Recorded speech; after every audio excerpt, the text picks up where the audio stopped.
Hello hi my friends. லாஸ்ட்டாக ஹீரோயினுக்கு marriage ஆகியிருக்கோம். அன்றைக்கே அந்த வயசானவர் இறந்து போயிருப்பார். அதுக்கு ஹீரோக்கும் ஹீரோயினுக்கும் அவங்களோட ஆன்மா உடல் மாறி இருக்கும். ஸோ அதுக்கப்புறம் என்ன நடக்குதுன்னா, ஹீரோ உடம்புல இருக்கிற ஹீரோயினுக்கு நான் எப்படி இங்கே வந்தேன், இவனோட உடம்புல நான் என்ன பண்ணிகிட்ருக்கேன், இது என்னடங்கிறதே தெரியல. ஃபஸ்ட்டு இங்கேருந்து என்னோட இடத்துக்கு போகணுன்னு சொல்லி கிளம்புறாங்க. பட் அங்கேருந்து போகிறதுக்கு வழி தெரியல. அதே இடத்துல தான் ஹேரிம் நின்றுட்டுருக்கா. ஏன்னா அங்கே இருக்கிற ராணி அவளோட சொந்தக்காரங்க இந்த கல்யாணத்தை ஸ்டாப் பண்ணணும்னு சொல்லி பேசுறதுக்காக வந்திருக்கா. ஸோ ஹீரோ அங்கேருந்து ஸ்டேட்டாக ஹேரிம் பக்கத்தில் தான் வராங்க. ஹீரோவும் ஆல்ரெடி ஹீரோவை தெரியும்னால ஏன்னா உங்களுக்கு ஞாபகம் இருக்கான்னு சொல்லி கேட்கா. பட் அங்கே உடம்புக்குள்ளே இருக்கிறது ஹீரோயின் ஆச்சு, யாராக இருக்கும் என்னன்னு தெரியலையே, ஏதாவது பேசி விடுவோம் அப்படின்னு சொல்லிட்டு ஞாபகம் இருக்கே அப்படின்னு சொல்லிட்டு எனக்கு ஃபஸ்ட் இங்கேருந்து போகணும், இது என்ன இடம்னு கேட்குறதுக்கு இது அரண்மனை. என்ன இந்த ராஜா ராணிலாம் இருப்பாங்களே அந்த அரண்மனையா? ஐயோ இங்கே நான் என்ன பண்ணுறேன், நான் இங்கேருந்து கிளம்பணும், ஃபஸ்ட்டு வழி எங்கே இருக்குன்னு சொல்ல முடியுமான்னு சொல்லிட்டு ஹேரிமை வழிகாட்ட சொல்கிறாங்க. ஸோ அங்கேருந்து 2 பேரும் கிளம்பி ஓடி போகிறாங்க. இது தூரத்தில் நின்று ஹீரோட அம்மாவும் பார்க்காங்க. இந்த நேரத்தில் ஹீரோ எந்த பொண்ணை கூட்டிகிட்டு இங்கேருந்து கிளம்பி போகிறான், அதை கொஞ்சம் கவனிக்கணுமேன்னு சொல்லி பார்த்துட்டு இருக்காங்க. ஸோ வெளியே வந்ததுமே கிளம்பி போகிறாங்க. இந்த டைம் ஹேரிம் என்னன்னா, நான் இந்த ஊரில் இருக்கிற தலைமை மருத்துவரோட தங்கச்சி தான் அப்படின்னு சொல்லும்போது ஹீரோயினுக்கு இப்போ தானே தெரியுது அவளும் ஹீரோவோட உடம்புல இருக்கிறாங்கிறத மறந்து போய், நீ அவரே மாதிரி இல்லை, அதனால தான் நான் கவனிக்கிறேன், நீ ரொம்ப அழகாக இருக்கேன்னு சொல்லிட்டு அங்கேருந்து கிளம்பி போகிறாங்க. இவனும் என்ன ஹீரோக்கு என்ன பிடிச்சிருக்காங்கிற லெவலுக்கு யோசிச்சுட்டு இருக்கா. ஸோ அடுத்ததாக ஹீரோ உடம்புல இருக்கிற ஹீரோயினும் லாஸ்ட்டாக தப்பிக்க போய் அந்த கிணத்து பக்கத்தில் தான் விழுந்துட்டோம் அப்படின்னு சொல்லிட்டு அந்த இடத்துக்கு தான் போகிறாங்க. அந்த இடத்துல போய் பார்த்தா எல்லா போலீஸும் இருக்காங்க. பட் ஹீரோயினோட உடம்பு மட்டும் இல்லை, இங்கே ஹீரோ உடம்புல இருக்கிற ஹீரோயினுக்கும் என்னாச்சு என்ன நடக்குதுன்னு சொல்லிட்டு அங்கே இருக்கிற போலீஸ்கிட்ட போய் கேட்டால் அவரும் நடந்தது எல்லாத்தையும் சொல்கிறாங்க. இப்படி அந்த திருடன் தப்பிக்க போய் இங்கே அடிபட்டு விழுந்துட்டான். பட் மாஸ்க் எல்லாத்தையும் கழட்டி போட்டுட்டு மறுபடியும் தப்பிச்சு போயிட்டான்னு சொல்லி தெரியுது. ஸோ மறுபடியும் இங்கே ஹீரோ உடம்பு இருக்கிற ஹீரோயினும் என்ன நடக்குதுன்னு சொல்லிட்டு குழம்பி போய் தான் இருக்காங்க. ஸோ அடுத்ததாக ஒரு கெஸ்ஸிங்கில் வீட்டில் ஹீரோயினுக்குன்னு கொடுத்துருக்குற அந்த வீட்டுக்கு தான் போகிறாங்க. பார்த்தா அங்கே ஹீரோயினுக்கு யாரோ மருத்துவம் பார்த்து வச்சுருக்காங்க. ஹீரோயினோட உடம்பு அங்கே நல்லா ரெஸ்ட் எடுத்துகிட்டு இருக்கு. இங்கே பக்கத்தில் ஹீரோ உடம்புக்குள்ளே இருக்கிற ஹீரோயினும் என்னாச்சு, நான் செத்துட்டேனா, இங்கே என்ன நடக்குதுங்கிறது எனக்கு தெரியலையே, உனக்கு ஹார்ட் பீட் இருக்கான்னு சொல்லிட்டு எல்லாத்தையும் செக் பண்ணி பார்த்துட்டு இருக்காங்க. திடீர்னு ஹீரோயினோட உடம்பு கண்முழிக்குது.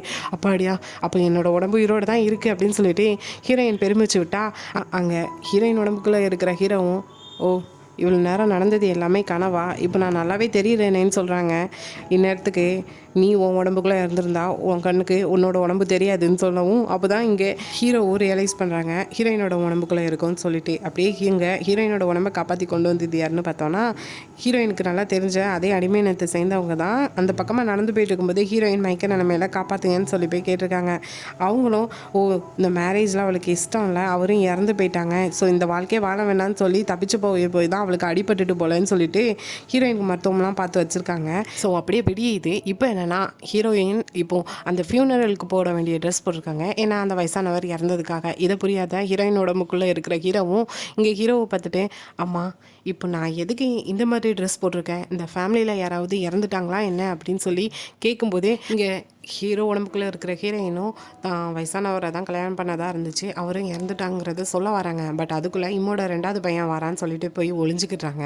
ஹீரோவை பொறுத்த வரைக்கும் இம்மோட 2வது பையன் தான் ஹீரோயினோட ஹஸ்பண்ட். ஸோ இப்போ அவன் அந்த இடத்துக்கு வந்ததுமே ஹீரோயின் உடம்புக்குள்ளே இருக்கிற ஹீரோவும் இவன் தான் ஹஸ்பண்டுங்கிற மாதிரி பேசுகிறாங்க. அதாவது இங்கே எதுக்கு வந்திருக்கீங்க, வீட்டில் யாரோ இறந்துட்டாங்கன்னு தானே, ஸோ அங்கே போய் அந்த வேலையை பார்க்க வேண்டியது தானே. உடனே அதுக்கு இம்மோட 2வது பையனும், அதுக்கு தான் நான் அந்த பாடியை எடுத்துகிட்டு போகலான்னு சொல்லி வந்திருக்கேன். பாடியா, உங்களுக்கு தெரியலையா, இது நம்ம இருக்கிற வீடு, இந்த இடத்துல எதுக்கு மற்றவங்களோட உடம்பை வைக்க போகிறாங்க, நீங்கள் வேறு எங்கேயாட்டு வச்சுருப்பீங்க, வாங்க அங்கே போய் நம்ம தேடலாம் என்னோட கணவரே அப்படின்னு சொல்லும்போது, கணவரேவா, நீ எல்லாத்தையும் தெரிஞ்சு தானே பேசுகிறியா அப்படின்னு சொல்லிட்டு இம்மோட 2வது பையனும் கொஞ்சம் கோவத்தோடு தான் பேசுகிறான். வேறு எப்படி நான் பேசுகிறது, இப்படி தானே நான் பேசி ஆகணும், நீங்கள் தானே என்னோட கணவர், அதான் எல்லாம் மறந்துட்ட போல், யார் கூட உனக்கு கல்யாணம் நடந்துச்சுங்கிறத. யாரு கூட எனக்கு கல்யாணம் நடந்துச்சு, என்னோட தாத்தா கூட, நான் அவரோட பேரன், இப்போ மாதிரி ஞாபகம் வந்ததான்னு சொல்லும்போது இப்போ தான் ஹீரோயினுக்கு புரியுது, ஓ ஒரு வயசானவர் தான் ஹீரோயின் மேரேஜ் பண்ணியிருக்கான்னு சொல்லிட்டு.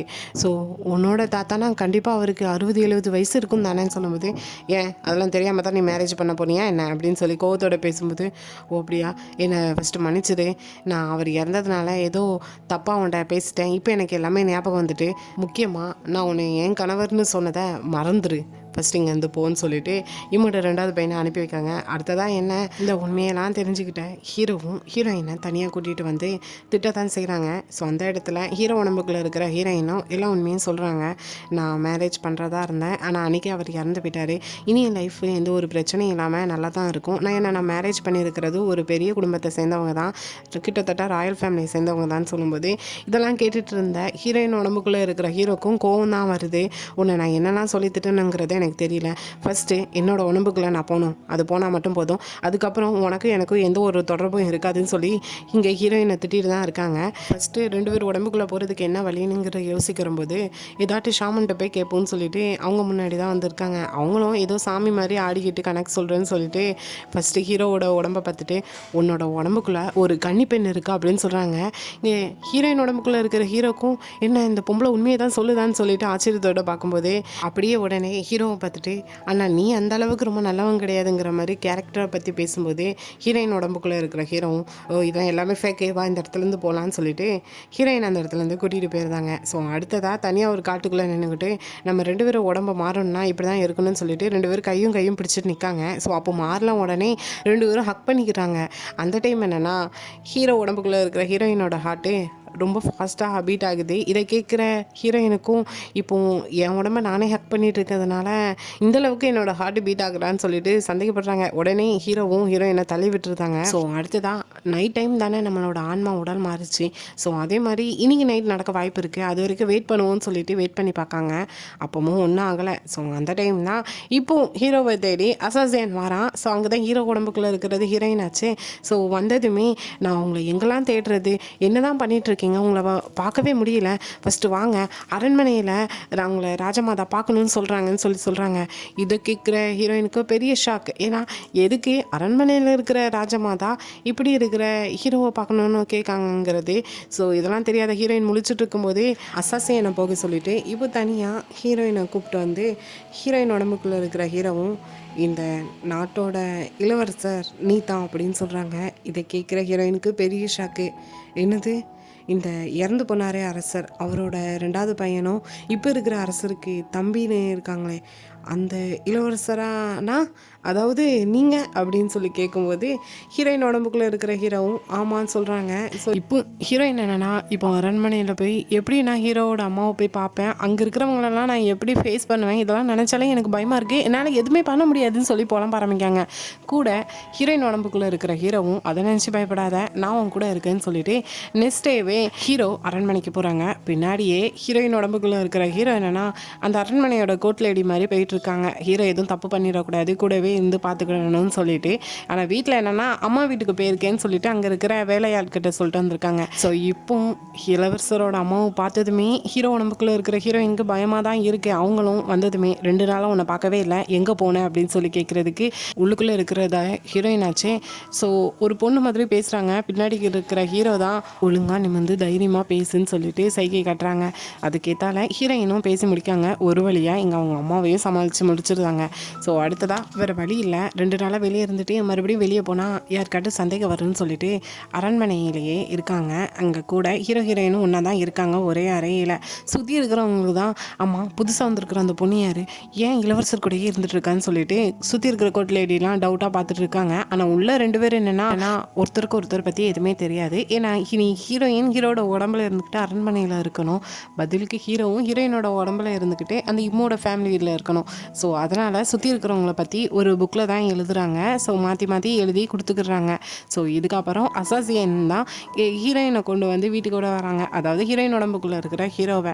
ஸோ அப்படி போகும்போது அசாசியன்ட்ட நீ எப்போவுமே இளவரசர் கூடவே இரு, திடீர்னு இளவரசருக்கு ஏதாவது ஆச்சுன்னா நீ தான் அவரை பார்த்துக்கிடணும்னு சொல்லி அட்வைஸ் கொடுக்க கூட இருக்க அசாசியனுக்கும் அதெல்லாம் எனக்கு தெரியும், ஆனால் இப்போ இளவரசர் உன்ட்ட பேசுகிறத வச்சுட்டு நீ எக்ஸ்ட்ரா அட்வான்டேஜ் எடுத்துக்கிட்டேன்னா உன்னை நான் சும்மா விட மாட்டேன்னு சொல்லிட்டு ஹீரோயின் உடம்புக்குள்ளே இருக்கிற ஹீரோட்டையே சொல்லிட்டு போகிறாங்க. ஸோ அடுத்ததாக ஹீரோயின் டாஃபி குச்சி அறைக்கு போனால் அங்கே ஆல்ரெடி அறைக்கு முன்னாடி ஹீரோயினோட அம்மாவும் அண்ணன் நிற்காங்க. அது யாருன்னு தெரியாத ஹீரோயினும் சடனாக கையில் இருந்த புக்கை திருப்பி பார்க்காங்க. அல்ல ஃபோட்டோவோட அழகாக ஹீரோயின் எழுதி கொடுத்துருக்காங்க. ஸோ தெரியுது அம்மாவும் அண்ணனும் சொல்லிட்டு. எப்படி 2 பேரும் வந்தீங்க, நல்லா இருக்கீங்களான்னு சொல்லிட்டு நல்லா விசாரிக்க அவங்களுக்கு ஷாக்காக இருக்கு, என்ன ஹீரோயின் இப்படி பேசுகிறா, இங்கேருந்து தாவி வேற குச்சி வரான்னு சொல்லிட்டு. அதில் ஹீரோயினோட அண்ணனும் ஆமாம் நீ எங்களை பார்க்க வரேன்னு சொல்லிட்டு எங்கே போயிட்டு வர, அதுவும் இந்த நிலைமையில வந்து நிற்க, என்னதான் மனசில் நினச்சிட்டு இருக்க? உனக்கு அந்த வயசானவர் கூட மேரேஜ் ஆக போகிறங்கிறத ஃபஸ்ட்டே தெரிஞ்சிருக்கு, எங்கிட்ட வேற நீ மறைச்சிருக்கன்னு சொல்லி ரொம்ப கோவத்தில் திட்டுறாங்க. பதிலுக்கு ஹீரோவும் திட்டணும்னு வராங்க. ஆனால் ஹீரோயின் சொல்லி தான் அனுப்புவாங்க, எங்கள் அண்ணன் கோவத்தில் திட்டுவான், ஆனால் அதெல்லாம் நீங்கள் பெருசாக எடுத்துக்கூடாதுன்னு சொல்லிட்டு.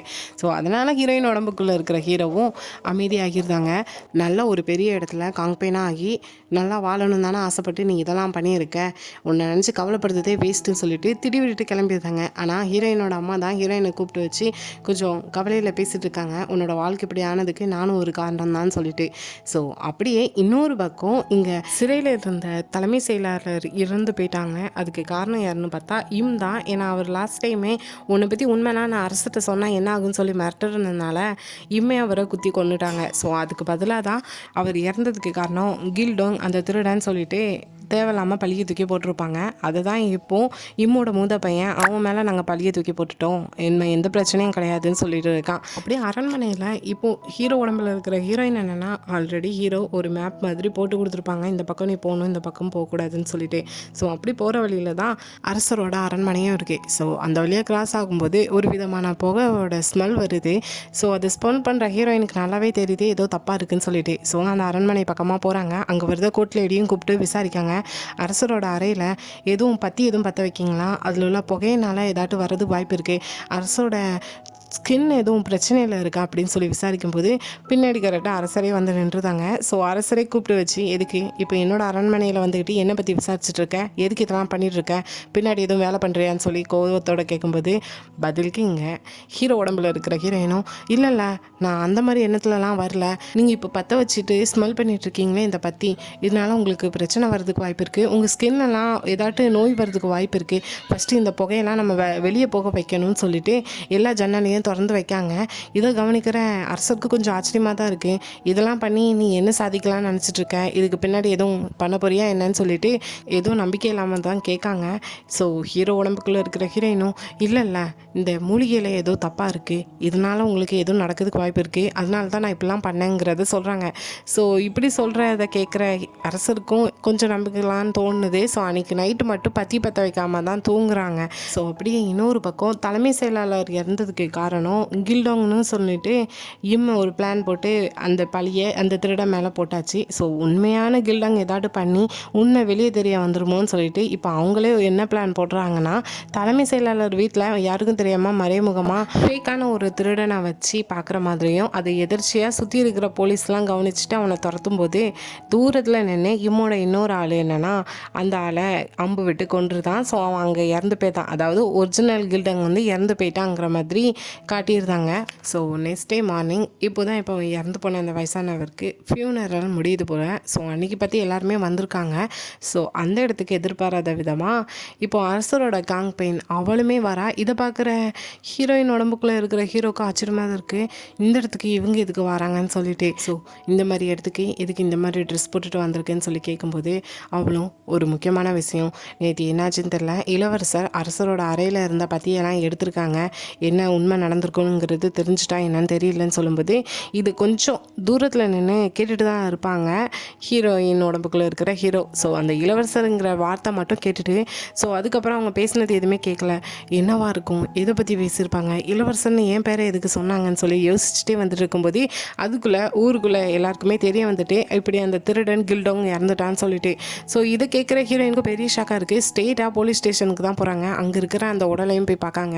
வேற ஒருத்தனை தான் கொண்டிருக்காங்கிறது நல்லாவே புரியுது. இந்த செய்தியை இளவரசர்ட்டையும் சொல்லி அனுப்புகிறாங்க. ஆனால் அங்கே தான் இருக்கிறது ஹீரோயின் ஆச்சே. ஸோ அவங்களும் இதெல்லாம் பார்த்து விசாரிக்காங்க, என்ன நடந்திருக்குங்கிறது ஓரளவு அவங்களும் புரிஞ்சுக்கிறாங்க. அப்படியே நைட் டைம் ஆகுது. ஃபைனலாக போலீஸ் ஸ்டேஷனில் இருந்து அந்த உடலை புதைச்சிருந்தாங்க. ஆனால் அதே இடத்துல தான் ஹீரோ உடம்புக்குள்ளே இருக்கிற ஹீரோயின் வெயிட் பண்ணிட்டு இருக்காங்க, யாராட்டும் அந்த இடத்துக்கு வருவாங்களான்னு சொல்லிட்டு. ஃபேஸில் மாஸ்க் போட்டுட்டு கரெக்டாக கொஞ்ச நேரத்தில் அதே புதைச்ச இடத்துக்கு ஃபுல்லாக கவர் பண்ணிவிட்டு ஒரு ஆள் வரான். ஸோ இதை பார்க்குற ஹீரோயினுக்கும் அது யாராக இருக்குன்னு சொல்லிட்டு அம்பு எடுத்து விடலான்னு போகிறாங்க. கரெக்டாக அவனும் கவனிச்சுக்கிட்டு பதிலுக்கு சண்டை போடுறாங்க. ஸோ சண்டையில் ஃபைனலாக 2 பேரோட மாஸ்க்கும் ரிமூவ் ஆகுது. யாருன்னு பார்த்தோன்னா ஒரு பக்கம் ஹீரோ, இன்னொரு பக்கம் ஹீரோயின். ஸோ 2 பேருக்குள்ளே இருக்கிறது என்ன நமக்கே தெரியும். ஸோ இதோட இந்த எபிசோடு இங்கேயே முடியுது. ஸோ இதுக்கப்புறம் என்ன நடக்குங்கிறத பொறுமையாக பார்ப்போம். இந்த எபிசோட் பிடிச்சிருந்தா லைக் பண்ணுங்கள், ரொம்ப பிடிச்சிருந்தா சப்ஸ்கிரைப் பண்ணுங்கள். Thank you, bye bye friends.